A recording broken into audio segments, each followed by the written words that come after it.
Þá ætlum við að halda áfram í föstudagsþættinum svo við tökum að þessu sinni upp hérna í Skagafirðinum, nánar tiltekið á Sauðárkróki en nánar tiltekið á veitingahúsi sem kallast Drangey. Næst ætlum við að tala eiginlega samnefnda tónleika sem haldnir verða á laugardagskvöldið en kannski byrjum eiginlega á bræðslunni. Því að þaðan, já, ég get nú alveg ímyndað með þið tveir hafi verið á bak við bræðsluna í áratug. Jú, alveg þjakaður af reynslu. Já, förum kannski aðeins í bræðsluna því að hún hefur nú ansi gott orð á sér. Hvernig kviknaði sú hugmynd upphaflega? Borgarfjörður Eystri mín fæðingarsveit og það gott að vera, sérstaklega á sumrin. Og þetta spratt nú svona upp úr öðru brölti sem að ég var í þarna fyrir 10 árum síðan fyrir austan. Ég var búinn að búa til þarna minningarstofu Jóhannes Kjarval. Svo kom sá tími að við þurftum að halda upp á afmæli hans til að gera mjög langa sögu, mjög stutta. Og þá var ákveðið að búa til tónleika, svona ásamt öðru. Og ég kallaði þennan galdramann hérna með mér. Hann sá að koma þessu svona fagurfræðilega fram, sem var með ljós og svið og svona bjóð þetta til inn í þessari gömlu skemmu á Borgarfirði. Og við fengum Emilínu Torrini með okkur og það var til einhver svona galdur sem að varð til þess að það var byrjað að tala það strax á mánudeginum held ég að gera þetta aftur. Og svo talaðum það árið eftir, það gekk vel að gera þetta aftur og svo nokkrum árum síðan var hægt að tala hvort það ætti að gera þetta aftur, heldur bara hvernig. Já. Þannig að núna svona rúlar þetta og gengur vel. Og svona, við erum eins og báðir búsettir hérna í Skagafirði, þannig að það er alltaf blundað í okkur að gera eitthvað hér.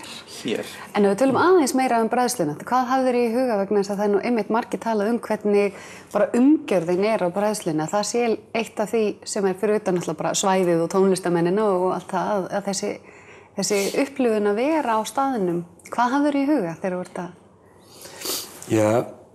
Þetta svona, í mínum huga þetta leikhús bara, við höfum allan tíman náð að tjalda fyrir alla birtu þannig að við getum alveg skapa í raun og hvað sem þarna inni en húsið eins og Heiða segir mjög hrátt og hérna þannig að það oft svona leiðandi í því hvað upp verður þegar upp eru staðið þegar það búið að endalega taka ákvörðun. Þá það útlitið á húsinu sem að ræður ansi miklu, sko. Ræður för?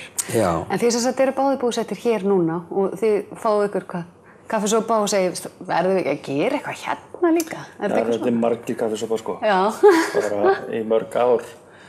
Höfum við svo sem hort á hitt og þetta hér, hinn á þessi hús og hinn á þessar pælingar og höfum svo sem komið að þessu og öðru hérna í Skagafirði. Ég var hérna í tæpan áratug á sveitafélaginu í ýmiss konar viðburðarhúsi og hérna ægir kemur nálægt flestu sem að gerist hér og svo þriðji maðurinn með okkur í þessu, Viggo Jónsson, sem með Drangeyjarferðir út á Reykjum og hans fjölskylda. Og einhvern veginn atvikaðist það þannig í vor þegar við svona fórum að ræða þetta í einhverju alvöru eða vetur að ég staðnæmdist við þennan stað út á Reykjum þar sem að Viggo með sína starfsemi, Grettislaugin, eyjan þarna nánast í andlitinu á manni og náttúrulega sólarlagið.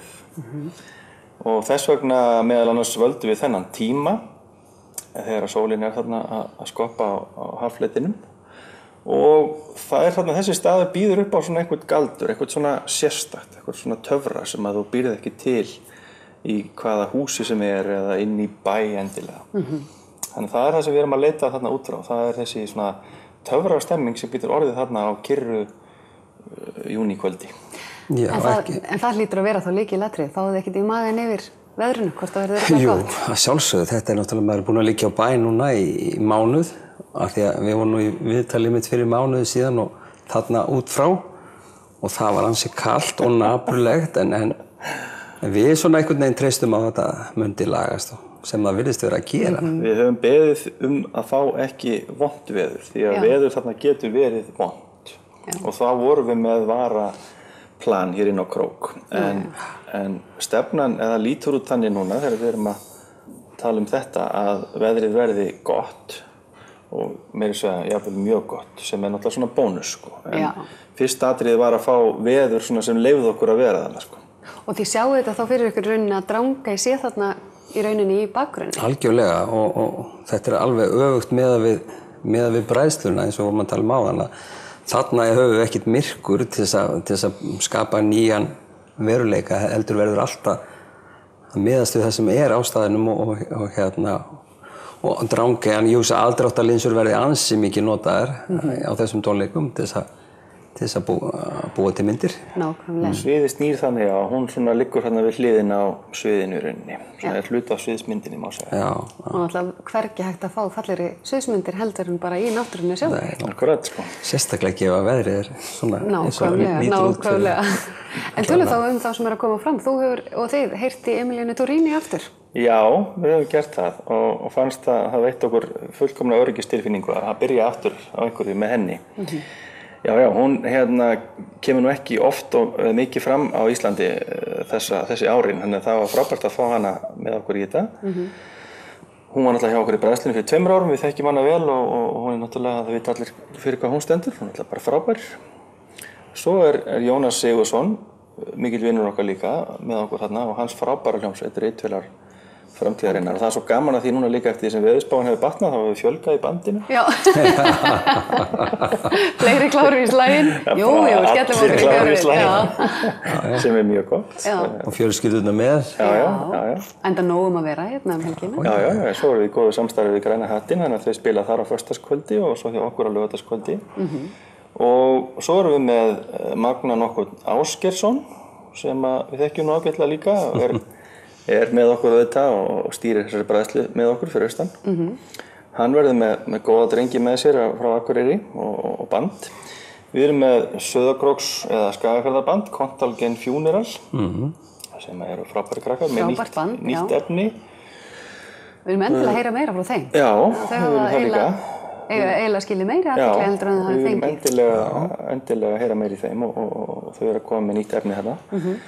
Uppbytunarböndin verða Skagfisk og bæði ung og gömul og síðan erum við með þarna má segja eiginlega einigest sem datt inn á prógrami hjá okkur í fyrradag.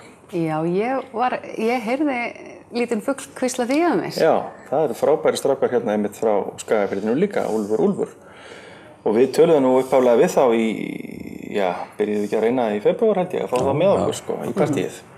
En þeir eru önnugafnir menn og voru bókaðir þessa helgi.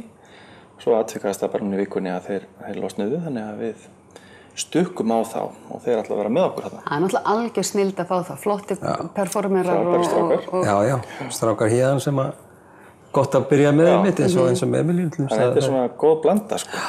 Þetta reynda bara hljómar stórkostlega. Þetta getur eiginlega ekki, ef að veðrið heldur, þá getur þetta eiginlega ekki klikkað. Það er bara það. Nei, við vonum bara það besta, vonum bara að fara vel alla þarna út frá.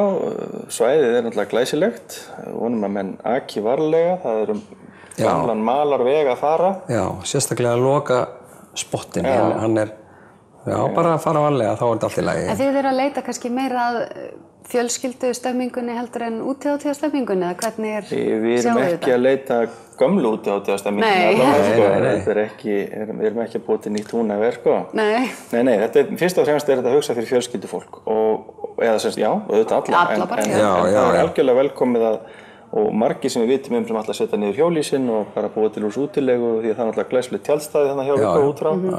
Þar er öll aðstaða sem þarf fyrir það.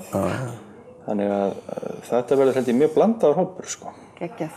En bara að lokum við þurfum náttúrulega bara að vita hvar getur fólk nálgast miða eða það ætlar að skella sér af stað. Það er bara gamli góði miði.is og svo verður selt í hliðinu þar til það verður uppselt ef það gerist.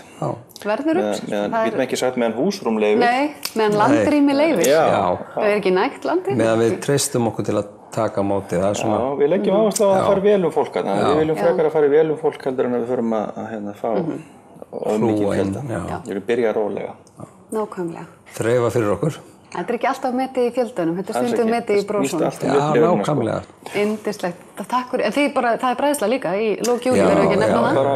Það er bara mánuður í hana og það seldist upp í hana í mars. Þannig að það þarf ekki að auglýsa hvar miðar eru þar? Nei, það er ekki miðar þar. Fyrir ykkur þið komist bara ekki?